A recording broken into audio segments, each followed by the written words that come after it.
Halo, selamat sore sahabat FEB Ceria. Alhamdulillah kita berjumpa lagi hari ini dengan podcast FEB, tentunya dalam rangka Disnatalis Universitas Bengkulu yang ke-44 tahun. Kita sudah menghadirkan narasumber yang luar biasa. Ya, beliau adalah alumni FEB Unip yang sangat membanggakan dan sangat inspiratif buat kita semua, yaitu Bapak Agung Surahman SE. Beliau sudah hadir di tengah-tengah kita saat ini dan siap memberikan sharing pengalaman, ya, pengetahuan, bagaimana semangat perjuangan beliau, bagaimana karakternya bisa terbentuk dari sejak kuliah sampai dengan memasuki dunia kerja saat ini. Baik sahabat FEB Ceria, kita langsung saja mewawancarai narasumber kita yang sangat luar biasa ini, Bapak Agung Surahman. Sebelumnya saya ingin menyapa, selamat datang Pak Agung Surahman. Terima kasih, Ibu. Terima kasih, luar biasa sekali. Beliau jauh-jauh dari Jakarta hadir khusus ke podcast FEB Unip ini. Mas Agung, ini Siap. ada yang ingin kami tanyakan. Ya, mengingat Mas Agung ini adalah alumni yang sudah menjadi role model, ya, dan luar biasa memberikan inspirasi kepada para mahasiswa kami, ya, bagaimana beliau ini dari daerah tapi punya sikap mental yang kuat, punya pengalaman yang luar biasa, akhirnya bisa berkiprah, ya, di level nasional. Mas Agung, boleh nggak kita flashback nih ke masa-masa kuliah dulu, ya, ke masa kuliah dulu. Mungkin Mas Agung bisa menceritakan sedikit gimana sih dulu waktu jadi mahasiswa. Apakah aktif juga berorganisasi atau seperti apa kehidupan perkuliahan dulu? Silakan. Baik, sebelumnya saya terima kasih sekali kepada Ibu Dekan Fakultas Ekonomi dan Bisnis. Saya senang sekali bisa hadir di sini. Saya diundang sama Ibu Dekan untuk acara podcast, memberikan ya sedikit pengalaman, ya, Ibu, pengalaman saya sampai sejauh ini. Jadi saya terima kasih sekali lagi. Dan kalau kita flashback, kita ingat-ingat lagi masa kuliah saya. Nih saya ingat masa kuliah saya tuh sebenarnya sama seperti mahasiswa pada umumnya, ya. Karena ya pada saat itu kita belajar, kemudian bergaul dengan teman-teman, terus kita ngerjain tugas, ya, kita ketemu dosen, berorganisasi, ya. Jadi ya saya hampir sama aja. Jadi apa itu jatuh cinta juga, ya, di masa-masa kuliah. Cinta bersemi di kampus ada juga ternyata, ya. Ada, jadi itu hal yang biasa terjadi di kampus, ya. Jadi saya hampir mirip mungkin seperti pada umumnya. Rutinitas mahasiswa umumnya gitu. Pada umumnya. Jadi yang saya ingat juga dengan kegiatan saya di kampus itu, saya punya yang namanya prioritas, ya. Jadi dulu memang dengan berbagai macam kegiatan, baik itu di dalam kelas maupun di luar kelas, saya tetap waktu itu tetap mengukur prioritas dari kegiatan saya. Kalau teman-teman deket saya biasanya tahu kalau saya punya semacam catatan. Saya ingat sekali, saya selalu catat saya akan kerjain apa nih hari ini, besok kerjain apa gitu. Karena itu udah mulai saya Dari sejak kuliah. susun dari sejak kuliah. Saya Jadi kayak hobi kayak gitu, ya, itu jadi udah to-do jadi list-nya, hobi. jelas rinci gitu, Iya, ya, kayak apa yang di ini semacam jadwal saya gitu. Walaupun nanti ada yang melenceng jadwal, tapi kan itu jadwal kita sendiri, ya. Jadi kita bisa rubah. Gitu, ya. Wah, luar biasa, ya. Berarti dari sejak kuliah tuh implementasi fungsi manajemen planningnya, nah ini udah diterapkan ini ya. Benar. Jadi apa-apa yang akan dilakukan, target-target apa saja itu sudah dibuat listnya gitu ya, hari per hari begitu. Luar biasa. Oke. Namun yang tadi cinta bersemi di kampus itu, itu mungkin menjadi memori tersendiri gitu ya, menjadi kenangan manis sendiri selama kuliah di manajemen gitu. Memberi semangat juga ya waktu kuliah. Sangat. Ada motivasi belajar kita juga ada di situ. Tapi juga ada yang berdampak buruk. Tergantung pribadi masing-masing ya. Ada yang memberi semangat, ada yang berpengaruh pada aktivitas kita ya Bu ya. Juga sering cari teman yang punya kendaraan, jadi kalau ke kampus ada itu. Jadi mohon maaf teman-teman. Nggak apa-apa, itu bagian dari strategi gitu ya. Jadi orang manajemen memang begitu kan. Manajemen itu kan artinya mengelola. Ya kan, mengelola, memanage sesuatu atau sebuah lingkungan, organisasi ataupun orang untuk bisa mencapai tujuan tertentu. Nah, itu sudah dilaksanakan waktu kuliah ternyata. Tapi jangan mengelola teman ya. Jangan. Iya, oke. Nah, ini ada yang menarik juga nih, Mas Agung. Selama kuliah gitu ya, mungkin ada satu aktivitas gitu ya, aktivitas perkuliahan atau di luar perkuliahan gitu yang sifatnya non akademik, dan itu mengantarkan kepada cara berpikir atau pembentukan mindset karakter Mas Agung yang sekarang ini bisa dibilang terbentuk lah. Nah, mungkin ada bisa diceritakan sedikit. Ada aktivitas apa gitu ya yang paling berkesan mungkin dari perkuliahan atau mungkin yang non perkuliahan sehingga itu menjadi pembentuk karakter sekarang ini. Silakan. Ya, betul sekali Bu. Jadi pembentukan karakter waktu saya kuliah dulu itu memang terjadi di dua sisi ini. Ada yang di dalam kelas, ada yang di luar kelas, itu organisasi tentunya.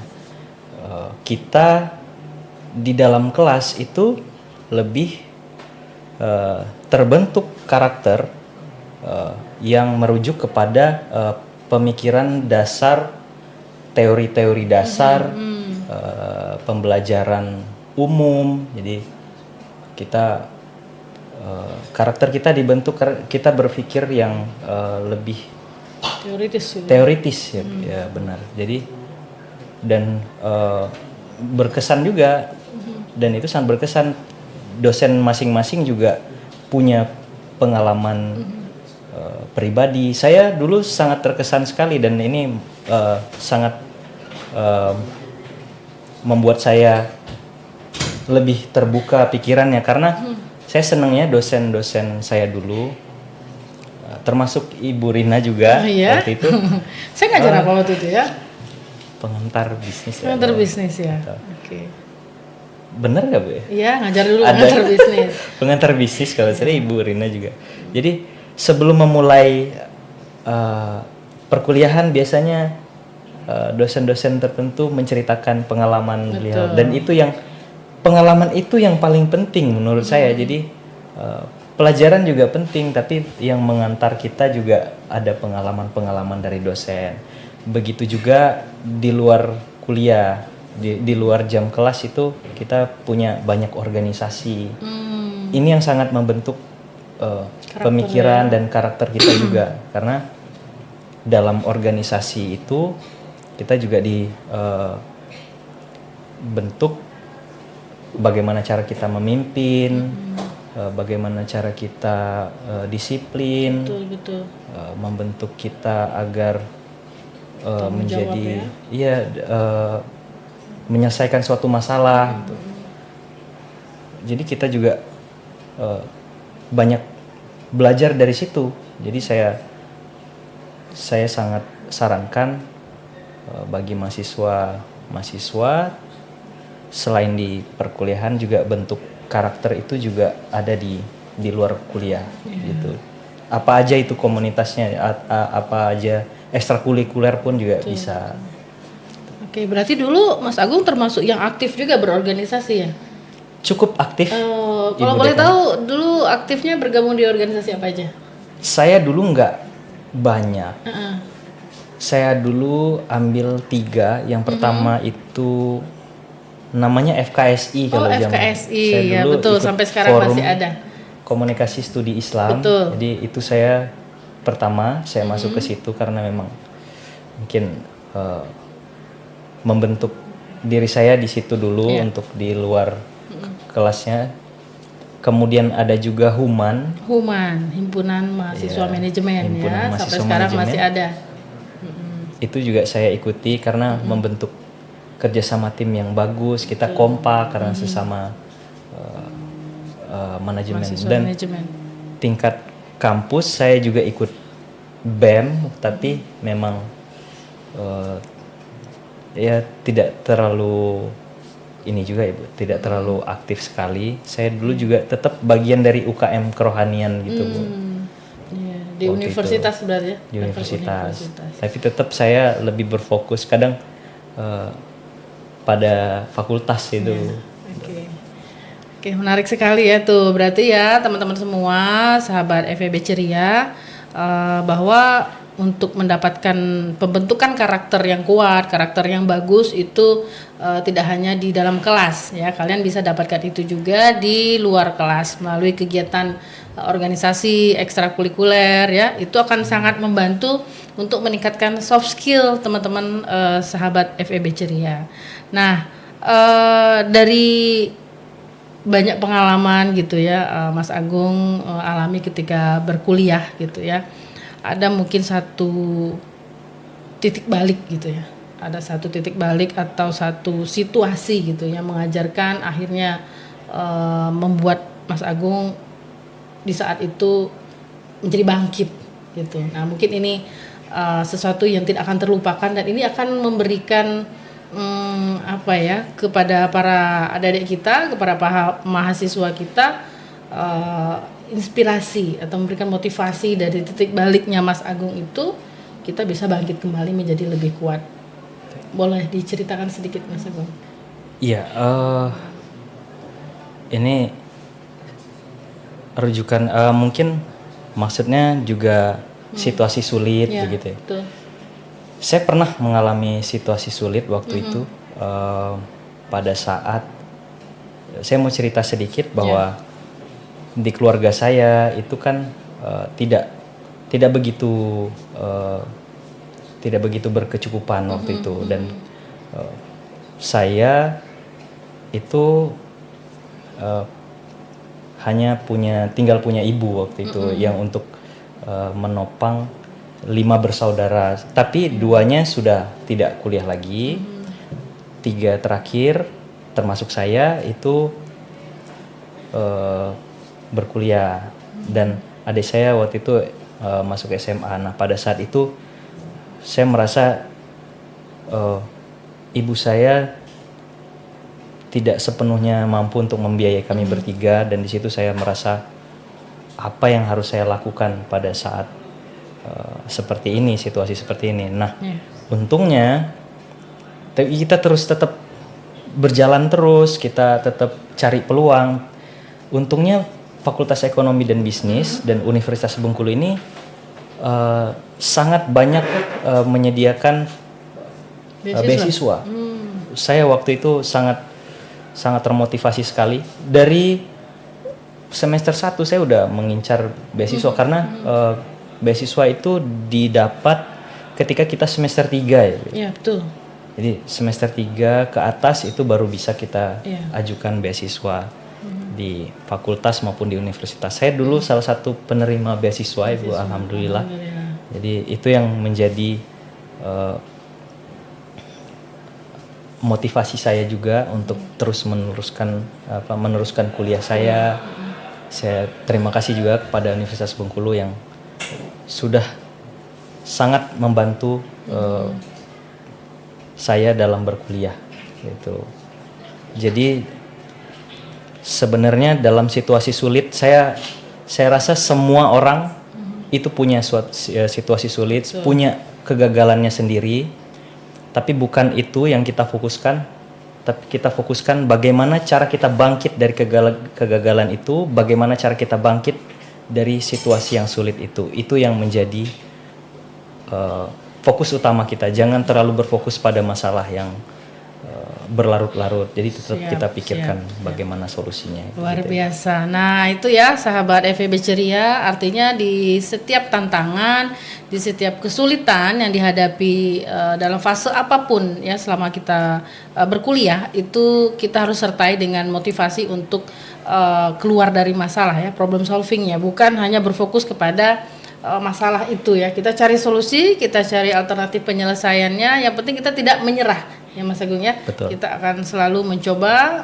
menyelesaikan masalah dengan beberapa alternatif yang bisa kita lakukan sesuai kemampuan kita. Nah seperti disampaikan Mas Agung tadi ya, luar biasa ternyata banyak cara juga ternyata Tuhan untuk membantu kita di setiap kesulitan. Yang penting jangan nyerah gitu ya. Oke, Mas Agung, ini tambah lama tambah menarik ini ya. Perjalanan Mas Agung selama perkuliahan ya. Saya lihat juga ada kemampuan untuk mengelola masalah, problem solving segala macam begitu ya. Kemudian ada disiplin juga saya lihat tadi, ada planning ini kalau udah sarjana manajemen nih kayaknya emang dari awal udah terbentuk harus, ya karakter seperti itu. Udah dari namanya aja udah manajemen. Iya betul. Kita harus ya. ada planning di situ. Iya luar biasa. Nah saya lanjutkan ini Mas Agung ya. Setelah Anda lulus dari kampus, kemudian mulai memasuki dunia kerja, mungkin bisa diceritakan sedikit ya pengalamannya, awal mulanya bisa menjadi sekretaris pribadinya Pak Presiden Prabowo gitu ya, yang luar biasa ini kalau anak-anak muda ini apalagi cewek-cewek, wah Mas Agung gitu ya, itu udah jadi kayak apa ya, idol gitu ya. Ini aja saya share flyer ini kita podcast ini, mahasiswa saya tuh pamping gitu ya di WA itu, Bu mau ketemu nggak boleh gitu ya, just kidding ya, maksudnya ini luar biasa memberikan inspirasi gitu ya, motivasi kepada mahasiswa kita yang daerah ini, kita bisa kok sama-sama bersaing, kita bisa kok sama-sama maju gitu ya, tidak hanya di level lokal ataupun regional, tapi kita juga bisa bersaing di level nasional bahkan internasional. Nah ini mungkin boleh diceritakan sedikit ke kita Mas Agung, gimana nih sepak terjangnya atau gimana pengalamannya sehingga menghantarkan Mas Agung bisa menjadi sekretaris pribadinya Pak Presiden. Silakan. Betul. Wah ini sebenarnya cukup panjang ceritanya, jadi saya singkatkan aja. Jadi kita harus punya prinsip. Ini kunci dasar bagaimana saya bisa melangkah sejauh ini. Saya juga memegang teguh beberapa prinsip dalam hidup saya. Jadi kita yang pertama itu loyalitas. Loyalitas ini juga tidak yang loyalitas buta. Tapi kita juga harus tetap punya integritas dan memberikan yang terbaik dengan apa yang kita lakukan. Itu sangat penting sekali. Yang kedua itu kepercayaan atau kejujuran. Jadi kepercayaan ini menurut saya termasuk yang harus selalu diingat, karena ketika kita diberi kepercayaan, diberi tanggung jawab, itu kalau sedikit rusak, sedikit bermasalah dengan kepercayaan kita, itu sulit untuk mengembalikan kepercayaan itu, dan itu sering terjadi di dunia kerja. Kemudian ada juga belajar. Ini jangan berhenti terus belajar. Kita harus tetap belajar. Ini juga cakupannya itu adaptasi. Jadi kita cepat beradaptasi kepada lingkungan. Itu sangat penting sekali di dunia kerja. Jadi jangan sampai kita semena-mena dengan lingkungan yang ada dan bawa dengan kemauannya kita sendiri, itu tidak, kita perlu penyesuaian uh, terhadap lingkungan kita dengan cepat. Dan yang terakhir dan tidak kalah penting juga, pantang menyerah. Oke. Jadi kunci dari pantang menyerah ini, kita apapun masalah, ataupun kita sama pimpinan, dimarahi sama pimpinan, ataupun bagaimana punya masalah, kita harus tetap konsisten untuk terus menggapai tujuan kita itu sampai berhasil. Jadi itu, kalau saya dari dulu sebenarnya halnya ini banyak yang tidak terduga, Ibu. Jadi dari mulai saya kuliah dan sampai sejauh ini, saya banyak melewati dunia pekerjaan juga. Saya pernah di perbankan. Setelah lulus kuliah saya langsung kerja di perbankan, kemudian di perusahaan pertanian. Saya juga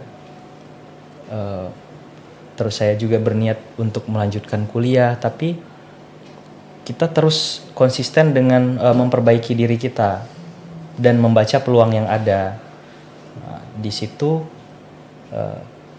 yang menjadi sebuah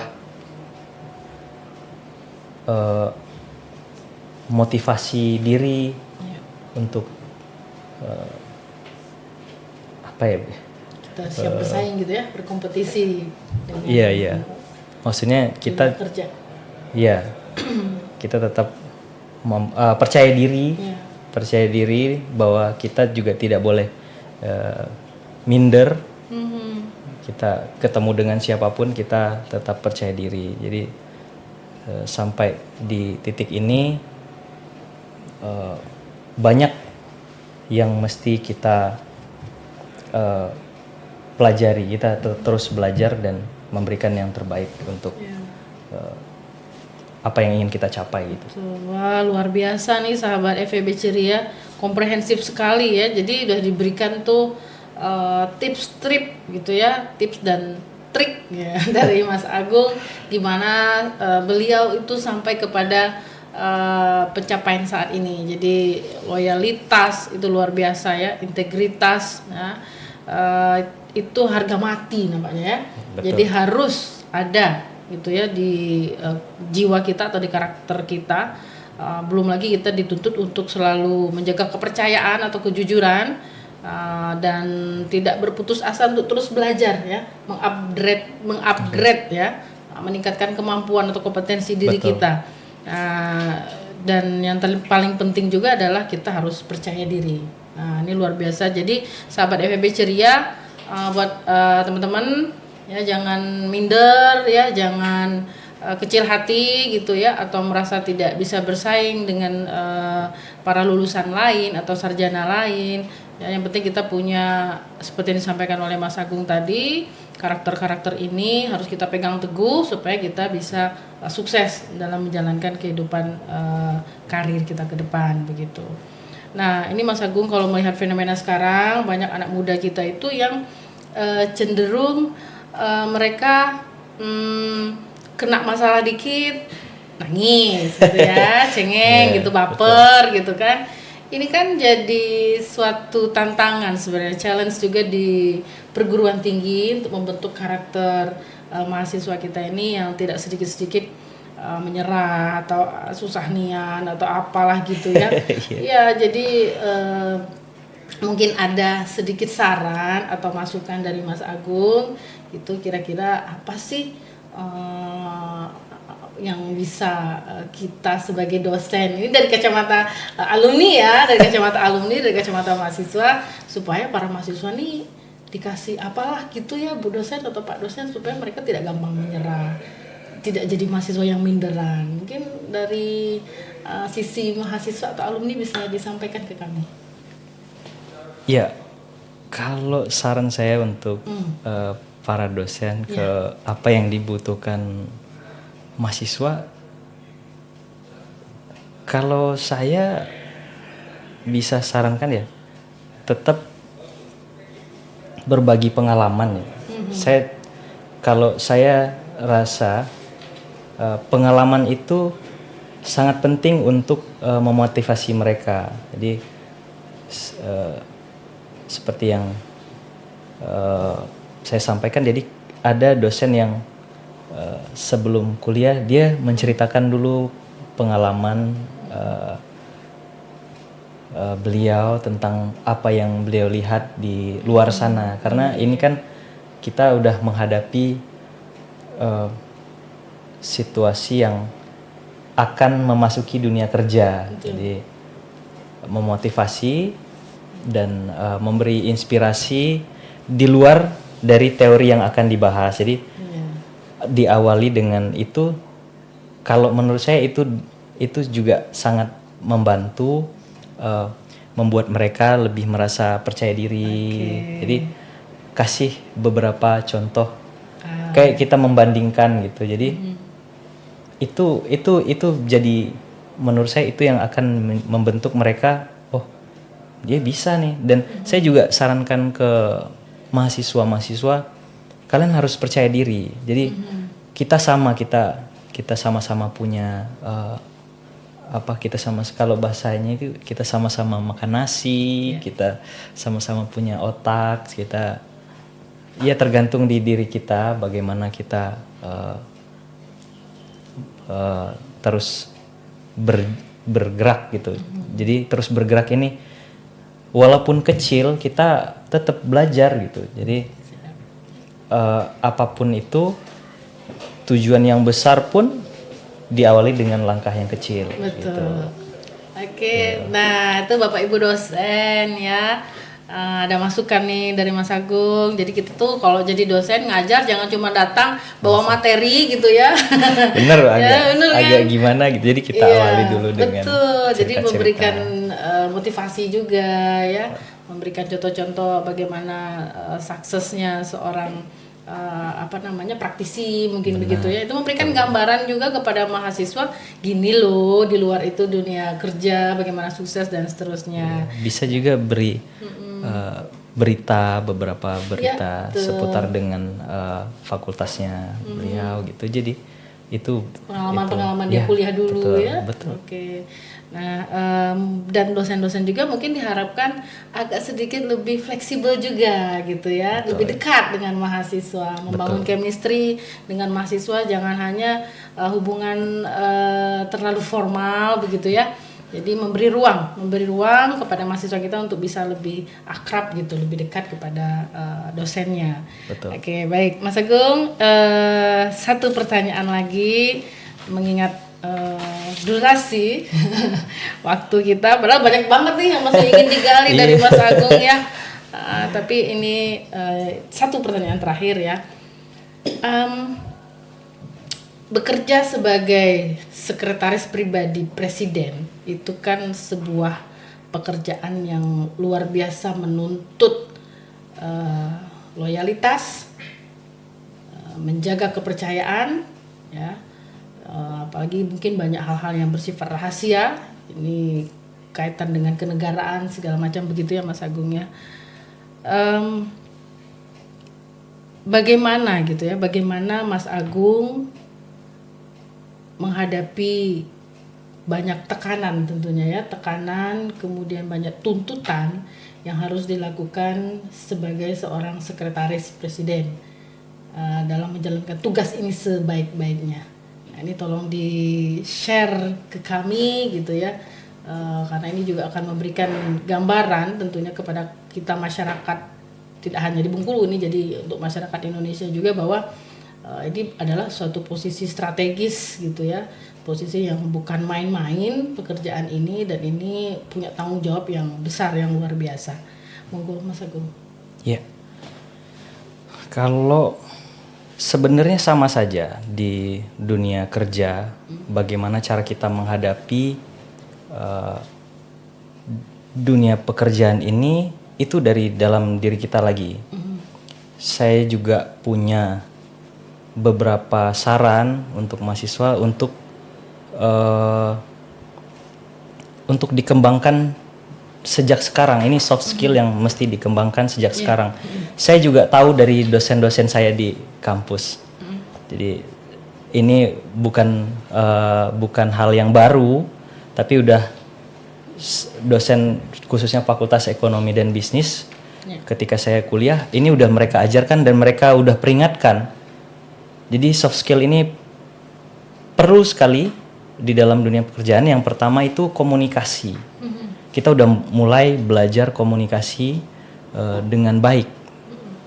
Nah, pada dasarnya orang yang punya pemikiran ataupun punya akademik yang bagus, tapi kita tidak bisa menyampaikannya dengan baik juga agak sedikit sulit ya. Jadi komunikasi itu penting sekali.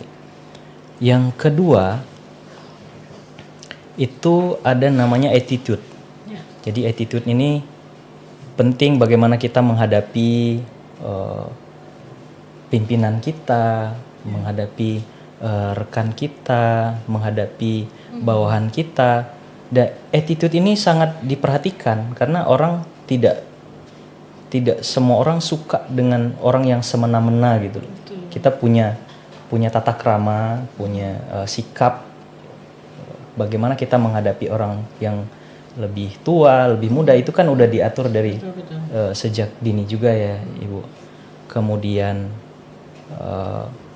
yang ketiga itu ada namanya, yang pertama tadi komunikasi, yang kedua attitude, integritas. Yang ketiga itu ya integritas ya. Benar, integritas itu sangat penting sekali, Bu. Jadi integritas ini yang menjadi acuan kita bagaimana kita bersikap kepada seluruh cakupan maupun kepada pimpinan, kepada bawahan ataupun kepada rekan sesama. Tapi integritas ini juga kita tidak boleh terlalu mengikuti semua yang salah juga kita ikuti, juga itu tidak baik. Jadi tetap kita pada pendirian kita, prinsip kita. Ya? Jadi integritas dan prinsip kita juga saling kita ini jaga. Jadi saya sebagai sekretaris ya, namanya sekretaris juga, itu kan juga komunikasi dengan beberapa, ini sekretaris presiden mungkin ada perintah untuk komunikasi dengan para menteri. Jadi menghadapi menteri ya kita attitude-nya juga harus dijaga. Kita juga integritas kita juga tetap, kita sebagai sekretaris presiden kita tetap tegas dengan apa yang diperintahkan oleh presiden dan lain sebagainya. Jadi dasar sekali. Jadi 3 skill dasar itu yang menjadi penguat untuk bisa bersaing di dunia pekerjaan, begitu. Baik, wah luar biasa nih sahabat FEB Ceria. Sudah banyak sekali informasi ya, pengalaman juga yang dibagikan oleh Mas Agung Surahman pada sore hari ini, dan kita sangat bangga, sangat terima kasih. Luar biasa beliau menjadi putra daerah kebanggaan ya, hingga saat ini dipercaya oleh Bapak Presiden menjadi sekretaris pribadi, dan ini juga mudah-mudahan menginspirasi para mahasiswa kami yang lain, adik-adik Mas Agung, para alumni, untuk bisa terus mengembangkan kompetensi dan soft skill tadi yang disampaikan oleh Mas Agung, bahwa teman-teman semua jangan lupa update terus, di-upgrade juga kemampuan soft skillnya. Betul. Mulai dari komunikasi ya, kepercayaan diri, disiplin. Nah itu paling penting, dan jangan minder. Nah harus percaya diri bahwa kita meskipun putra daerah, dari daerah kita juga bisa bersaing di level nasional, begitu. Mas Agung, saya mengucapkan banyak terima kasih sekali lagi untuk waktunya, untuk kehadirannya di sini menjadi narasumber. Alhamdulillah alumni FEB Undip ini memang banyak yang sudah sukses dan menjadi orang-orang hebat yang menginspirasi kita semua.